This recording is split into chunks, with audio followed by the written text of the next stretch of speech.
What would you do if you saw Britain and foreign communities, which Britain bought with them, controlling major businesses and the economy? As a child, you would not be able to tell any difference between the real colonizers and another class of businessmen and merchants having a monopoly over the economy.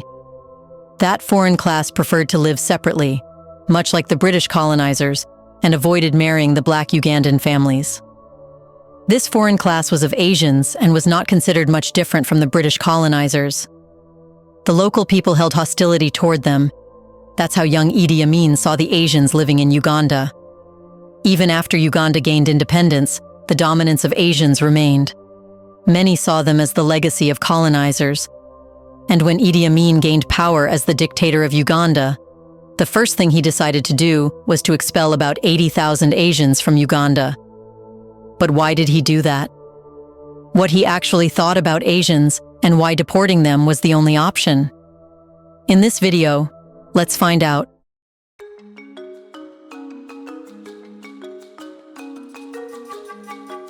On August 4th, 1972, Uganda's president, Idi Amin, shocked the world by announcing the expulsion of the country's entire Asian population, giving them just 90 days to leave. This extreme move, which affected approximately 50,000 to 80,000 Asians, was framed by Amin as an economic liberation aimed at reclaiming Uganda's economy for indigenous citizens. However, this was not the only reason. To understand that, we have to go back a little to know where the Asian community came from. The roots of the Asian community in Uganda trace back to the late 19th century during British colonial rule. Between 1895 and 1903, the British brought approximately 30,000 Indian laborers, primarily from regions like Punjab, Gujarat, and Goa, to build the Uganda Railway. The construction of the railway, which linked Uganda and Kenya to the port of Mombasa, was grueling. Many laborers faced harsh working conditions, tropical diseases, and high mortality rates. While most returned to India after their contracts ended, a significant number stayed and transitioned into trade, commerce, and small-scale industries. However, it's believed that the British colonial administration deliberately positioned Asians as a buffer class between Europeans and Africans. Asians were encouraged to dominate trade, manage commerce, and occupy administrative roles, effectively barring Africans from entering these sectors. Asians thrived under these policies, becoming the backbone of Uganda's economy. They controlled an estimated 90% of the country's businesses, ran wholesale and retail trade, and managed the import-export networks that were vital to the country's economic infrastructure.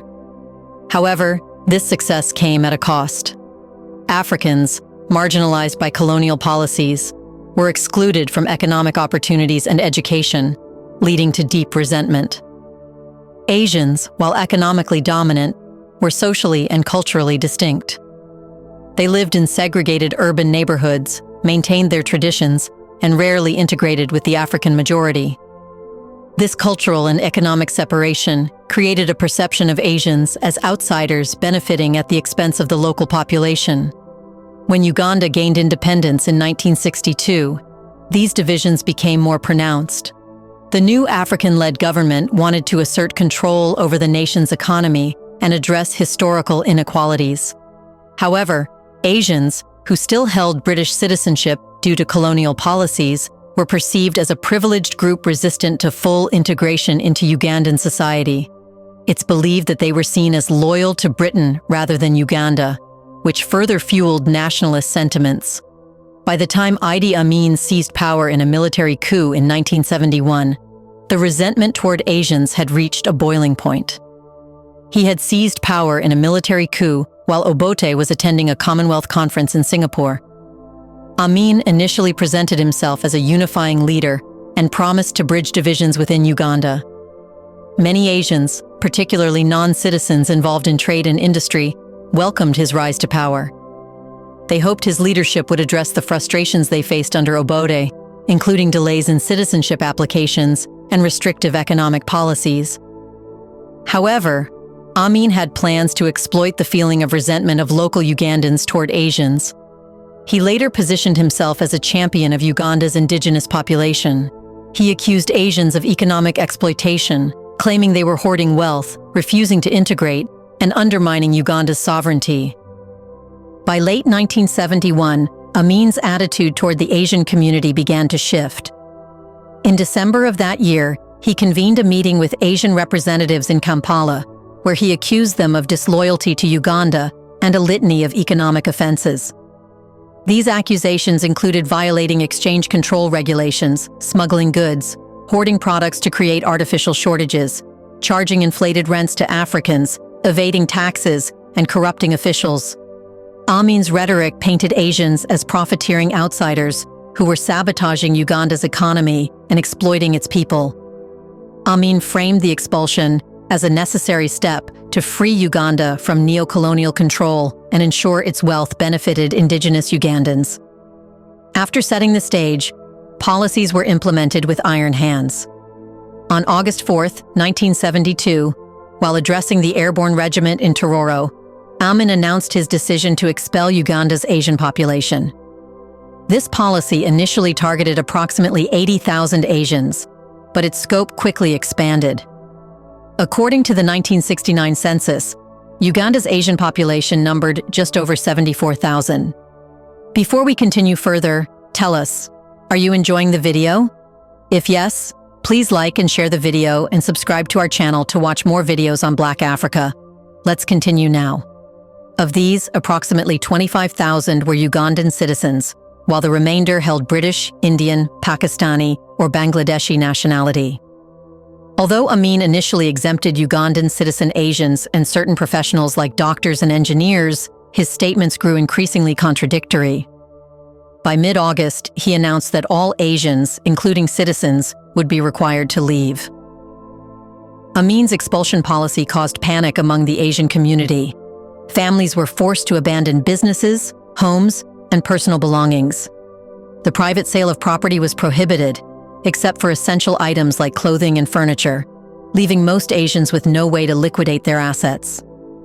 The abrupt nature of the expulsion created logistical chaos, as thousands scrambled to secure travel documents and find countries willing to accept them. As for Uganda, the immediate aftermath of the expulsion was economic chaos. It was exactly opposite to what Amin had told. That's because Asians had been the backbone of Uganda's economy, running shops, factories, and critical industries. When they left, these businesses were handed over to Ugandans, many of whom lacked the experience, capital, or infrastructure to manage them effectively. What Amin had praised as an economic liberation quickly turned into an economic disaster. Shops were looted, industries collapsed, and shortages of goods became widespread. Furthermore, the departure of skilled and experienced business people disrupted trade networks and tax revenues, leading to a sharp decline in economic activity. Inflation skyrocketed, unemployment rose, and Uganda's GDP shrank. By the late 1970s, the country's economy was in shambles, with Amin's regime resorting to increasingly authoritarian measures to maintain control.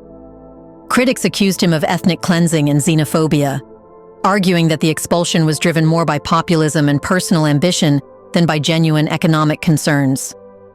Britain, India, and other nations that took in the expelled Asians voiced outrage at Amin's actions, but were powerless to intervene.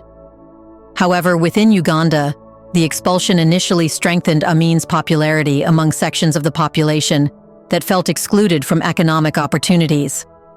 Amin framed himself as a nationalist hero, reclaiming Uganda for Ugandans, a narrative that resonated with many. This support, however, eroded as the country descended into economic ruin and political repression under his rule. The expulsion of Asians drew widespread international criticism.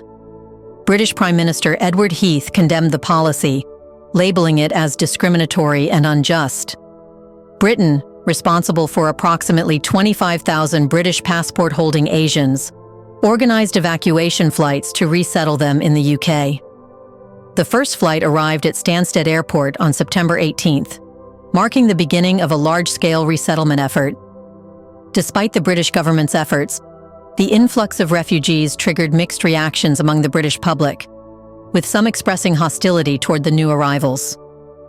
Canada played a significant role in providing refuge, accepting approximately 6,000 Asians. The Canadian government implemented integration programs to help families rebuild their lives, including language training and employment assistance. Other nations, including Sweden, Norway, Belgium, and the Netherlands, also offered asylum to stateless Asians.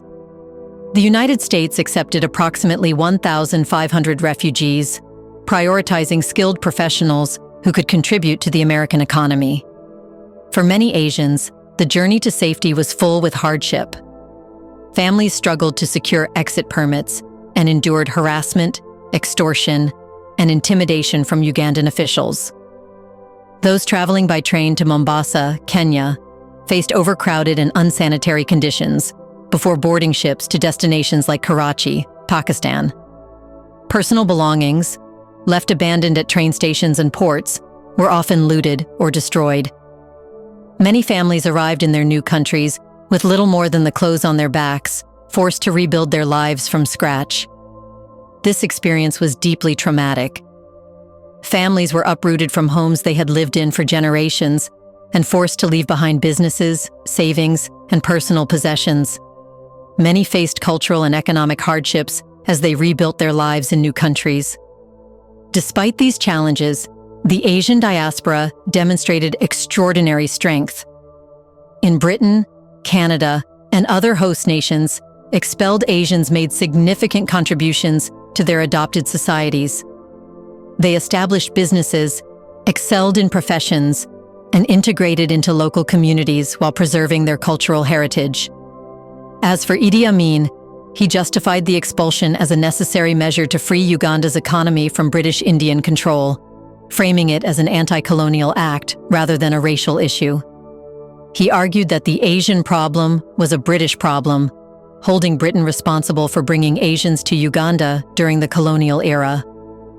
Some historians suggest that Amin's actions were partially motivated by personal grievances, including Britain's refusal to supply him with arms for a planned invasion of Tanzania. What do you think? Did Idi Amin do the right thing by deporting Asians who were considered the new colonizers after Britain left? Or was his decision controversial, and Ugandans could have been empowered in more ways than by expelling Asians? In the comment section right below, share your thoughts on what else Idi Amin could have done to ensure Ugandans become truly independent. Do you want to watch more videos like this one? If yes, subscribe to our channel and press the bell icon next to it. We bring videos on Black Africa, its history, rich arts and culture, and things the world should know about. Thanks for watching, and until the next video, stay tuned.